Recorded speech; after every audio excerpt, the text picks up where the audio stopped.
dan dinamis ya. Tentunya itu adalah bagian dari kedewasaan di dalam berorganisasi ataupun berdakwah kita. Nah, Bapak-bapak sekalian, ada satu pertanyaan sebelum kita masuk materi di sini ya. Yang pertama adalah PRM itu organisasi profesional atau bukan?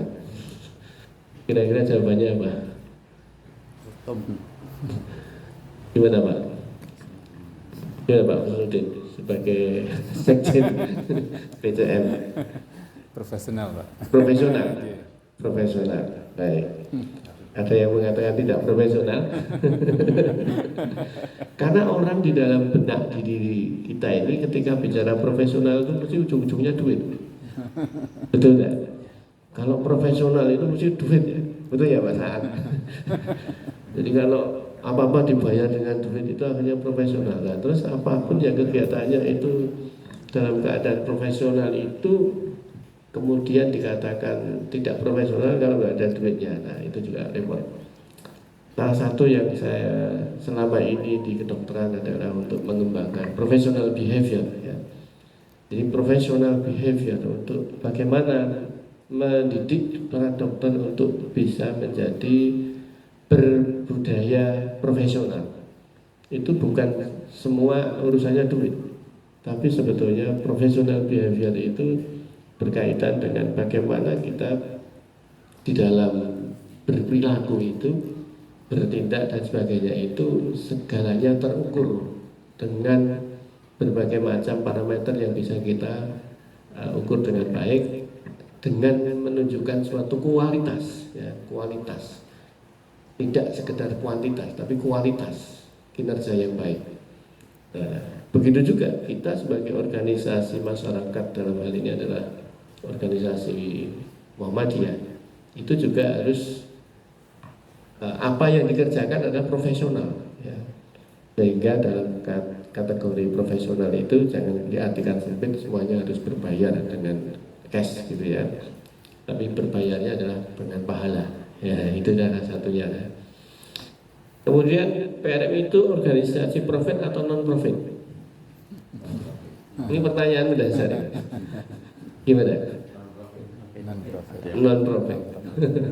Itu selalu kita sering juga bermasalah ketika kita bicara di rumah sakit. Saya dan banyak berketemu di manajemen rumah sakit. Itu salah satunya ini. Rumah sakit itu organisasi, lembaga atau suatu bentuk perusahaan, karena ada rumah sakit itu dinaungi oleh badan hukum, salah satunya dengan PT ya. UMY itu AMC Pak, itu kan PT dalam bentuknya PT. Itu organisasi profit atau non profit. Nah, itu juga mereka kadang bingung, padahal itu kalau nggak profit nggak jalan nanti, betul apa tidak? Nah, jadi kalau nggak profit. Nah, kira-kira kalau PRM itu profit atau non profit? Pengennya profit. Pengennya profit. Ini kita harus samakan visi di dalam pemahaman ini ya. Nah, kalau kita bicara profit, tetapi jangan lagi berbicara profit itu artinya selalu harus kembali lagi nominal uang ya. Itu yang harus kita terjemahkan dengan hal yang khusus tadi. Yang berikutnya adalah pertanyaan tentang PRM itu organisasi sosial atau pelayanan jasa. Ya, ini pertanyaan yang juga sangat mendasar. Kalau pelayanan jasa berarti orientasinya bagaimana kita melayani juga hal-hal yang berkaitan dengan ya berhubungan dengan jasa. Nah, kalau PRM gimana Pak Yusuf? Melayani atau dilayani? Atau satu organisasi ya sosial biasa saja. Nah, ini kita harus perlu rumuskan bersama sebetulnya ini. Nah, selanjutnya ini, mengapa PRM perlu adanya suatu implementasi budaya organisasi? Kalau budaya organisasi atau sebuah organisasi itu bisa berjalan dengan baik, ini ada pakem-pakemnya. Kita harus punya visi, ya. Visi PRM itu apa? Ya. Karena visi ini penting. Ya. Dan visi ini kita tidak boleh menyimpang dari visi Muhammadiyah. Ya, secara pusat ya, dari pusat sampai ke bawah itu selalu visinya harus koheren, tidak boleh menyimpang dari itu. Ya. Terus kemudian juga dalam kaitan itu kita turunkan dalam bentuk bagaimana misinya, misi kita apa. Karena itu ketika misi PRM kita bisa rumuskan, kemudian sampai pada nanti kita bisa membuat rencana strategi apa yang kita akan laksanakan, dan akhirnya nanti kita bisa menjalankan suatu program itu yang akhirnya nanti bisa menjadi satu harapan kita bersama, yaitu meningkatkan apa yang dinamakan sebuah keberhasilan, bagaimana mewujudkan visi kita tadi agar menjadi suatu bentuk yang real. Nah, Bapak-Bapak, PRM adalah ujung tombak dari organisasi Muhammadiyah. Ujung tombak, karena apa? Karena itulah yang langsung bersentuhan langsung dengan masyarakat, ya, grassroots langsung. Karena itu ketika PRM ini lemah, itu otomatis nanti lemah pula di tingkat nasional atau di tingkat pusat. Ya. Pusatnya baik, sampai ke bawahnya tidak, ya sama aja, nanti nggak jalan. Ya. Padahal PRM ini adalah kunci, ya, karena langsung bersentuhan dengan ujung tombak di masyarakat kita. Ini menjadi duta bagi organisasi Muhammadiyah, ya. Duta yang langsung menjadi sebuah cermin kita bersama. Nah, ini salah satu yang bisa kita lihat di sini, mungkin bisa kita renungkan sebagai refleksi kita. Salah satu video.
Ya.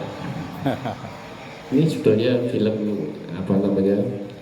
yang untuk hiburan saja, tetapi ini ada pesan-pesan penting di dalamnya. Apa itu pesannya?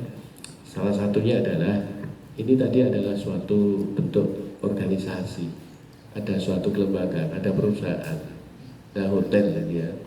Nah, ini adalah organisasi yang menjalankan pelayanan.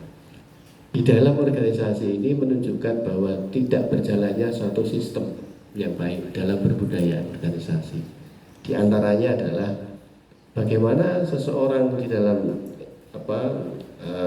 komunitas, di antaranya adalah mungkin rekrutmen, satu bentuk keberlanjutan dari SDM yang ada ini tidak dijalankan dengan baik, sehingga apa yang menjadikan suatu organisasi tadi nggak tercapai dalam hal memberikan pelayanan dengan baik. Salah satunya menjadi suatu benturan. Karena apa? Ada salah satu elemen di SDM-nya adalah bermain sendiri menurut persepsi masing-masing. Akhirnya menjadi benturan. Nah, ini salah satunya seringkali terjadi di dalam sebuah organisasi besar ataupun organisasi yang kecil sama. ketika itu tidak diimplementasi dengan baik budaya organisasi dengan sistem yang baik, pasti nanti akan jalan sendiri-sendiri yang akhirnya menjadi apa yang dia lakukan menurut persepsi masing-masing. Nah, ini perlu kita rumuskan bersama. Makanya ketika ada satu sistem yang sudah ada, kemudian kita tinggal menjalankan sebagaimana sistem itu, maka ketaatan kita di dalam berorganisasi ini akan menjadikan suatu bentuk rel untuk menjadi bergerak bersama, sehingga tidak menimbulkan gesekan, bahkan benturan sampai menimbulkan bencana seperti itu. Nah, Bapak-Bapak sekalian, maaf, ini salah satu yang organisasi yang baik itu harus selaras dalam geraknya, ya. Jadi gerakan yang terjadi itu harus selaras. Selaras itu tidak dalam berarti gerakannya dalam bentuk sama, yang kanan maju, yang kiri juga maju, enggak, harus ada pergantian. Ibaratnya kaki kita berjalan itu adalah kaki kanan maju, yang kaki kiri masih di belakang, nanti gantian. Nah, itu akhirnya selaras. Itu seperti itu. Lalu upaya apa yang harus dilakukan kita agar selaras? Ini yang harus menjadi satu pertanyaan yang perlu dijawab kita. Yang harus kita lakukan adalah membiasakan kita bersinergi. Nah, di dalam organisasi apapun, seringkali di antara kita, komunitas dalam organisasi itu, mereka pasti punya keunggulan-keunggulan dari masing-masing anggotanya. Nah, masing-masing anggota yang ada ini, keunggulan ini harus diberdayakan bersama. Jangan sampai keunggulan itu menjadi tertutupi, bahkan tidak bisa muncul akibat ada dominasi-dominasi yang muncul di antara yang ada itu. Maka semua orang pasti punya kelebihan dan punya kekurangan. Maka di antara yang kelebihan, gunakan kelebihannya. Tapi ingat, di situ ada kelemahan, tutupi dengan yang lain, dengan keunggulan yang lainnya, sehingga ini akan menjadi muncul masing-masing bisa bersinergi dengan baik. Nah, bersinergi itu bukan hal yang mudah, ya. Bersinergi itu butuh suatu kedewasaan di dalam berpikir, di dalam bersikap, di dalam tindakan. Nah, maka saya mengajukan suatu konsep di sini, salah satunya latihlah selalu. Apa itu? Yang pertama adalah mempertajam pemahaman tentang kita, diri kita masing-masing. Kita ini seringkali tidak paham tentang diri kita, sering tidak mengenal kita itu siapa, ya. Maka kita perlu melatih di antara kita semuanya. Mari kita pertajam mengenal kita. Man arafa nafsahu faqad arafa rabbahu. Barang siapa mengenal dirinya, kita akan mengenal Tuhannya. Jadi ketika kita nggak kenal, maka kita tidak akan kenal Tuhan kita itu siapa. Maksudnya Allah menciptakan kita itu apa, ending kehidupan kita di dunia itu seperti apa dan mau kemana. Nah, yang berikutnya adalah implementasikan, karena kita adalah seorang muslim, ya, orang yang mukmin, maka implementasi dari ucapan salam. Jadi kita seringkali bertemu dengan mengucapkan assalamualaikum, assalamualaikum, tapi tidak ada ruh di dalamnya. Nah, ini yang menjadikan kita tidak bisa menjadi bersama dalam kebersamaan, ya. Cuma sebuah ucapan yang begitu saja meluncur dari mulut kita, dijawab oleh orang lain dengan meluncur begitu saja. Yang ketiga adalah melatih disiplin dan komitmen kita di dalam organisasi itu.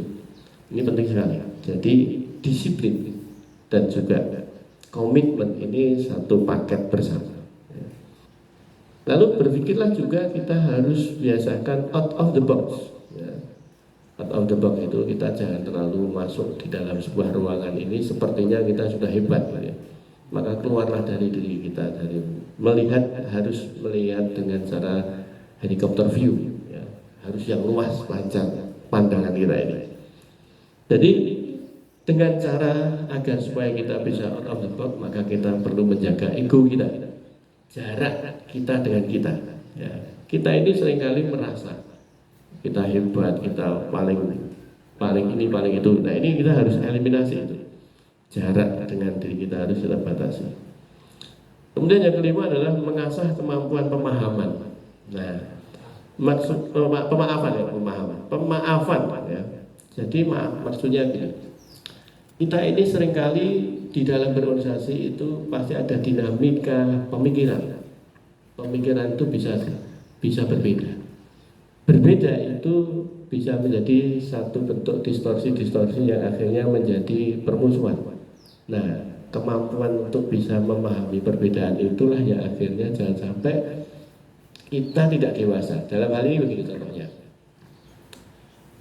Di dalam pemaafan itu bagaimana memberikan sebuah ruang pada siapapun kita, siapapun orang lain, ya kita dan orang lain, berikan ruang boleh salah. Ini gak gampang. Kita ini seringkali memahami tentang sesuatunya, orang lain gak boleh salah. Akibatnya kita marah. Jadi kemarahan kita, emosional kita itu muncul terpicu dari gak bolehnya orang lain salah. Salah apa? Salah berpendapat.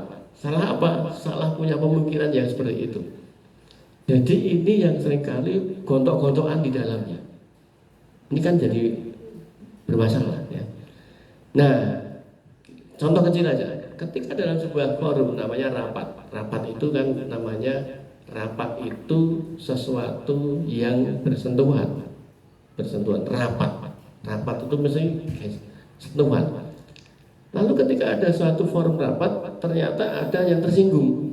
Nah, ini masalah. Dia nggak paham. Rapat itu artinya harus bersinggungan, tapi kok tersinggung? Nah, ini kan masalah. Padahal rapat itu harus bersinggungan, kok dia baper. Maka setelah rapat dibawa keluar dalam bentuk permusuhan. Ini nggak benar. Ini nggak paham berorganisasi. Kenapa? Nggak dewasa. Nah, dalam hal ini bagaimana? Ketika rapat itu silahkan sesuatunya bersinggungan, ucapannya, isi yang disampaikan dan sebagainya. Nggak apa-apa karena memang itu adalah ajang untuk dibenturkan, karena rapat itu adalah harus bersentuhan.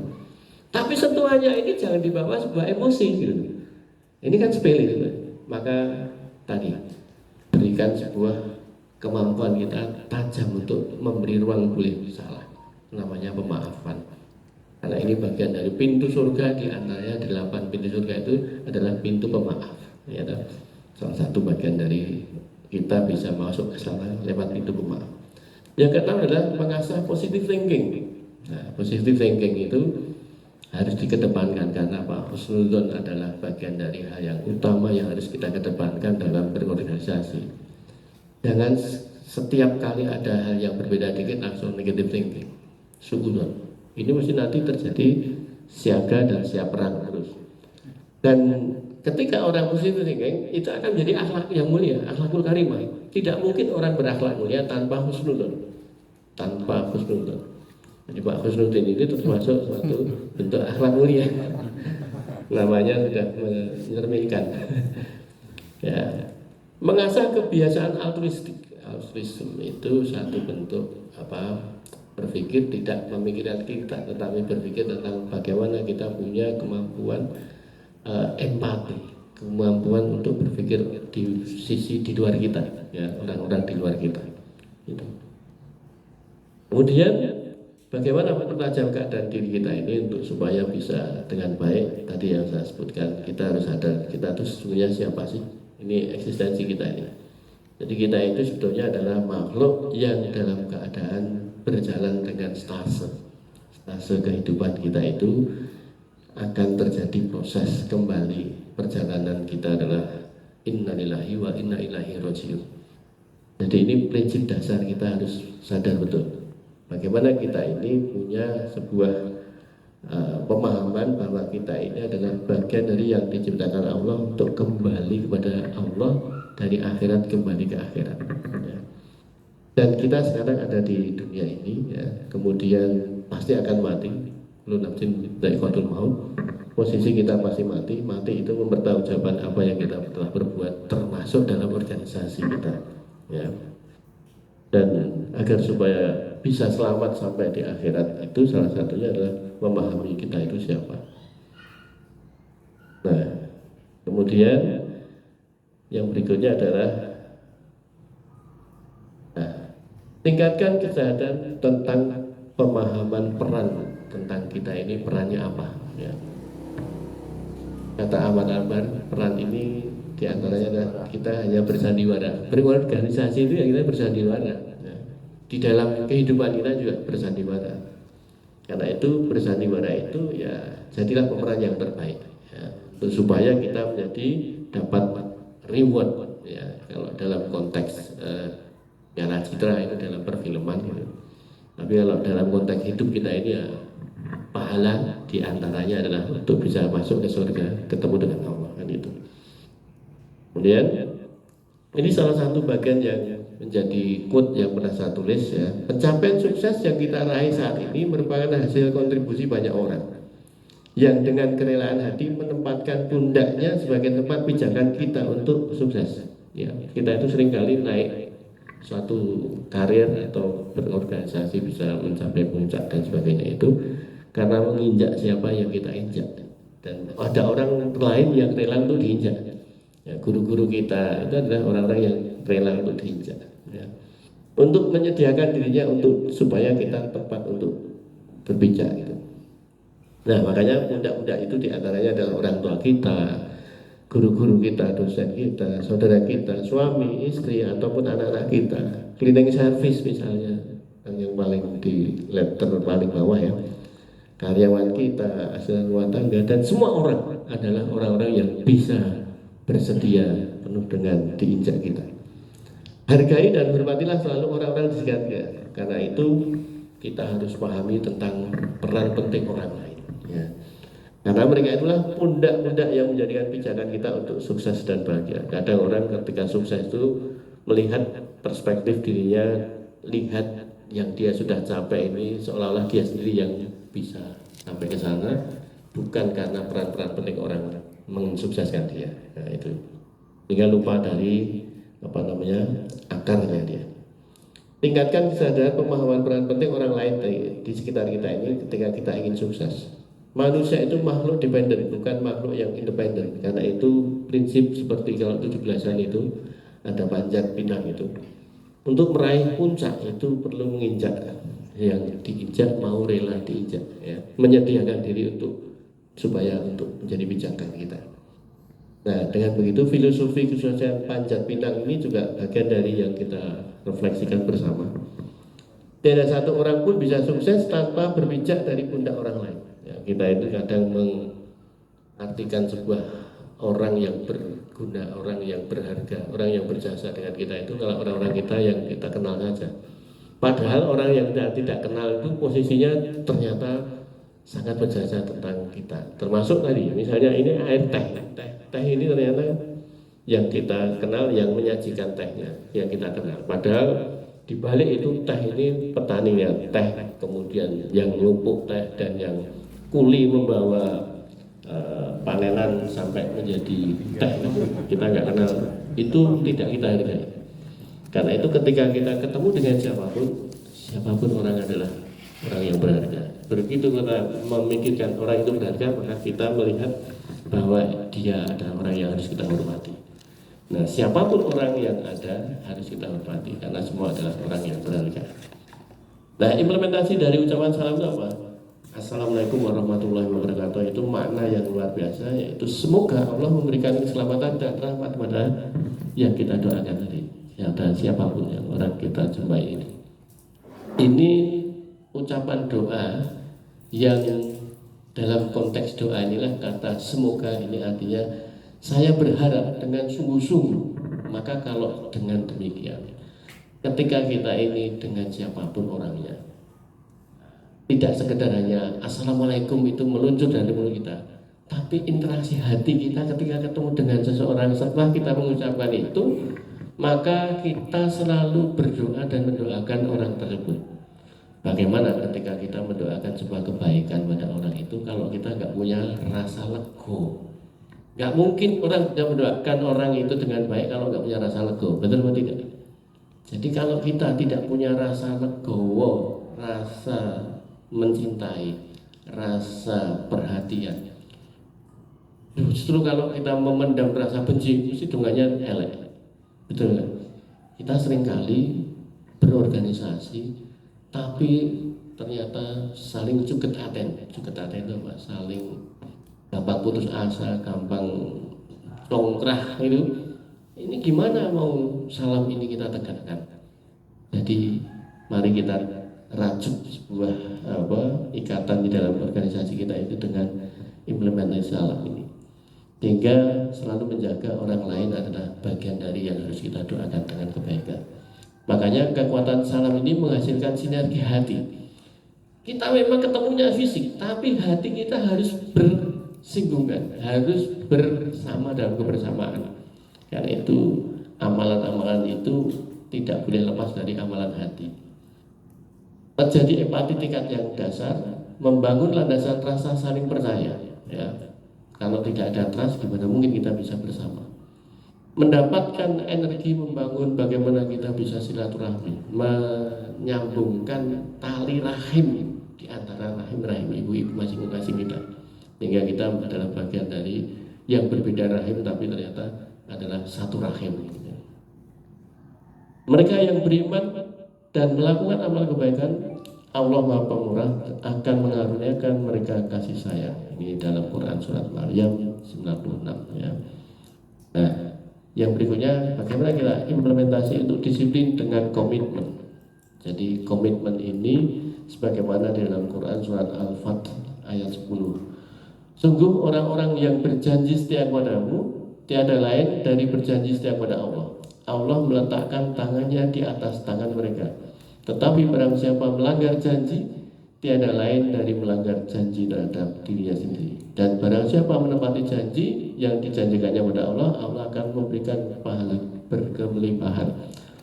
Kita seringkali berjanji itu enak sekali untuk tidak kita membayar janji itu. Ya. Padahal janji adalah hutang. Ya. Ketika kita berjanji, janjilah dengan niat karena Allah. Dan yang berikutnya adalah ketika kita berjanji itu adalah suatu bentuk membangun komitmen. Karena sebuah komitmen itu bisa terlihat bagaimana kita meneguhkan janji itu dengan realisasi yang ada. Kemudian out of the box dan distansi dengan jarak ini keluar dari keakuan kita. Jangan merasa kita paling ya, terhadap yang lain. Karena merasa paling terhadap yang lain itu berarti kita meremehkan orang lain. Ketika kita sudah merasa paling, maka kita siap jatuh meluncur ke paling dasar. Ya. Jaga jarak dengan kita agar kita menyelamatkan diri dari api neraka. Karena ku anfusakum wa ahlikum nar. Ya, jagalah dirimu dan keluargamu dari api neraka. Jagalah dirimu itu adalah jagalah kita dengan kita. Jagalah kita dengan keluarga kita. Jadi kalau kita bisa menjaga saya dengan saya, keakuan saya eliminasi, maka aku bukanlah siapa-siapa. Maka yang terjadi saya tidak merasa punya keakuan. Iblis itu makhluk yang punya ketauhidan yang luar biasa. Tetapi satu yang tidak dimiliki iblis, yaitu salah satunya ini. Apa itu? Dia keakuannya tinggi sehingga sombong. Nah, kesombongan itulah yang melemparkan dia dari sebuah kemuliaan, jadi terhinakan. Karena itu ketika kita menjadi manusia, yang namanya manusia kehilangan sebuah kesadaran tentang aku itu siapa, maka yang terjadi dia akan melakukan keakuan dirinya menjadi menonjol. Itu yang menjadikan kita nista.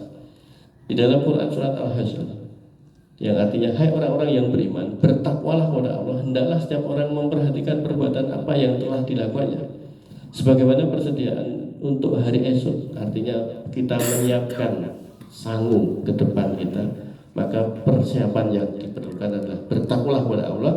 Sungguh Allah tahu benar apa yang kamu lakukan. Sehingga kita ini ketika sadar tentang kita itu siapa, bisa sampai sadar bagaimana kita ini dilihat oleh Allah SWT. Ya. Nah, ini kalau kita lihat bagaimana kita melihat benda jatuh. Benda jatuh itu bruk, itu biasanya orang menyebut ke bawah, padahal salah.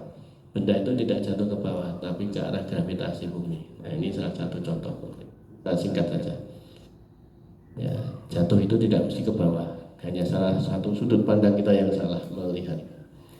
Nah, kemampuan pemaafan tingkat tinggi sebagai dasar seseorang untuk bersama dalam kebersamaan ada 5 tahap, yaitu mengasah rasa empati. Atribusi di sini adalah cara kita bagaimana meladeni, melayani, merespon, mensifati perilaku, dan juga bagaimana ketika ada orang yang punya salah itu kita bagaimana menempatkan orang yang salah tadi, jangan sampai posisinya disalah-salahkan. Ya, kita harus implementasi subhanallah, maha suci Allah. Dia bukanlah Allah, maka dia bukan maha suci, maka dia boleh salah. Yang maha suci hanya Allah, karena itu kita maafkan orang tersebut. Kemudian tentang tingkat luka dan juga jenis kepribadian seseorang, ini adalah bagian dari hal yang bisa untuk orang bisa memaafkan atau tidak mau memaafkan. Dan yang berikutnya adalah kualitas hubungan.